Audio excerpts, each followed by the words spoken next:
Magandang gabi sa lahat ng sumusubaybay, lalong-lalo na sa mga subscriber natin. Mayroong mensahe ang Panginoon ngayong gabi sa pagkakataon na ito. Ang sinasabi ng Jude, kung mayroon kayong Biblia dyan, Jude chapter 1, verse 23 hanggang sa 25. Ito nakasulat sa Jude chapter 1, 23 hanggang 25.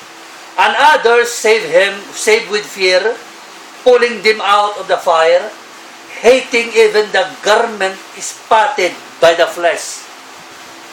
Now unto him that is able, itong hirap kapatid, pag Bible mo, cellphone lagi, mahirap, disturb.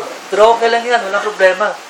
Tiisin natin to, 24. Now unto him that is able to keep you from falling, and to present you faultless before the presence of His glory with exceeding joy. To the only wise God, our Savior, be glory and majesty, dominion and power, both now and ever. Amen. Mga kapatid, ito maganda sa mensahe ni Jude, isang disciple ng Panginoon, na kung saan pinakikilala niya na may mga taong kumbaga ay mga taong iniligtas ng Panginoon sa kanilang sobrang kasamaan. May mga taong naligtas dahil na marinig nila ang kapahamakan na maaring mangyari sa isang taong makasalanan na mamatay na walang Kristo ang buhay. Hindi tumanggap sa Panginoon, may papuntahan na isang lugar na kung saan ay magkakaroon siya ng paninibugho abang buhay. Ang ibig sabihin, sabi nga dito ni Jude, may mga taong iniligtas ng Panginoon dahil sa takot na ito. May mga tao na sa sobrang kasamaan nang maalala nila na ito palang papuntahan ng taong walang Kristo, doon sila na-convert. Ibig sabihin, lumapit sila sa Panginoong Kristo, sumampalataya sa Panginoon dahil dito ay nagsimulang baguhin ng Diyos ang kanilang buhay dahil sa pananampalataya sa ating Panginoon.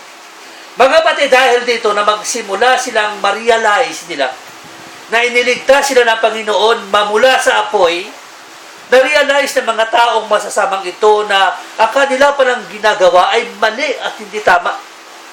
Mali at masama sa paningin ng Diyos. Nakaroon sila ng hatred sa kasalanang ginawa nila noong unang panahon. Ito ang maganda sa tao pag nakaka-realize siya ng daan ng kaligtasan. Nang makarealize siya ng kaligtasan sa Panginoon lamang, wala ng iba. At sinasabi din ng verse na ito, sa verse 24, and to him that is able to keep you from falling, and to present you faultless before the presence of His glory with exceeding joy. Pinakikilala ng Book of Jude na ang tao na makonvert sa pagiging Kristiyano, nang baguhin ng Diyos ang kanyang buhay, mga kapatid, ang isyo ng eternal security, ang isyo ng one save, always save is true. Kasi hindi ikaw ang mag-iingat ng iyong kaligtasan. Ang Panginoong Diyos na nagligtas sa iyo ang mag-iingat sa daan ng kaligtasan, ang mag-iingat sa iyo hanggang kamatayan, papunta sa kaluwalhatian. Kasi itong sinabi niya, now unto him that is able to keep you from falling. Mga kapatid, may mga argumento nga namin paniniwala na mga Kristiyano daw, na kapag naging Christian ka, may posibilidad pang mapunta ka sa impyerno pag dumating ang panahon na hindi ka naglingkod sa Panginoon. Kumbaga, pinalalabas ng mga taong ito na may Kristiyano na talagang kailangan niyang manatili sa paglilingkod. Well, wala akong problema doon. Walang problema yon. Dahil ang Kristiyano talaga nananatili sa paglilingkod. Pero yung ingatan mo ang kaligtasan na ibinigay ng Diyos sa iyo, wala sa kamay mo yan. Nasa Diyos yan. Ang pag-backslide, ang pag-fall away ng Kristiyano, malabong mangyari yan. Ang Kristiyano nagbabackslide dahil napamahal sa sanlibutan, mahal niya ang cellphone, mahal niya ang laptop, mahal niya ang diskuhan, Kaya kung minsan nababackslide siya, iniiwan niya ang paglilingkod. Pero actually, ang Panginoon hindi nag-iwan sa kanya. Iba yung fall away. Ang fall away sa paniniwala ng iba ay totally Kristiyano ka raw na iniwan ng Panginoon. Kaya pagdating ng panahon, namatay ka, napunta ka sa kapahamakan. Mga kapatid, hindi totoo yan. Dahil ang Diyos na nagligtas sa iyo, according kay Job, is able to keep you from falling. May kapangyarihan ang Diyos na hawakan ang buhay mo para hindi ka mapahamak.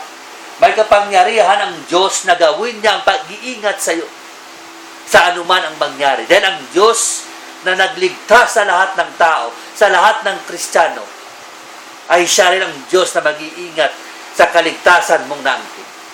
Mga kapatid, at ayon pa dito, sinasabi sa 25, to the only wise God, our Savior, be glory, majesty, dominion, and power, both now and ever. Amen. So, pinakikilala ni Job na ang glory, ang majesty, and dominion, and power belongs unto the Lord. And to Him, the only wise God. Mga kapatid, our Savior. Nakikita nyo ba na ang Savior natin is a wise God? Therefore, sa laws of logic, Jesus Christ is our Savior. Therefore, He is a wise God. The God, our Savior. At sabi dito ni John, hindi lamang sa Diyos, kundi He is a wise God, matalinong Diyos. Kaya ang pagliligtas ng tao, hindi ito gawain ng tao. Gawain ito ng Diyos na ginawa ng Diyos noong unang panahon, bago pa nagkasala si Adan at Eva. Ginamit niya ang kanyang wisdom and intelligence. He is a great designer. Yung Calvary na doon mamamatay ang Panginoon, disenyo ng Diyos yan para sa taong maangkin ng kaligtasan. That is why ang kasabihan, ang landmark ng broadcast na ito, by faith alone, by grace alone, to God be the glory alone, nakabatay sa verse 25, and now unto Him, the only wise God, our Savior, be glory, dominion, and power. Amen. Mga kapatid, patuloy kayong sumubaybay sa broadcast na ito. Dahil itong broadcasting na ito, hindi ito lalagpas. Estimated lang ito, 15 minutes. Kung minsan natatapos tayo 10 minutes, more than that, actually, maikling mensahe lang ito. Ito isang pag-aaral lamang, a little knowledge, kumbaga, a vertical thoughts. At least, bago kayo matulog, bago kayo umalis, may matutunan kayong aral magmula sa salita ng Panginoon. Mga kapatid, ang programang ito magdadala ng blessing at kabutihan sa iyo. Lalong-lalo na kung ikaw ay makikinig, mag-subscribe sa program na ito. In Jesus' name. In Jesus' name, Amen.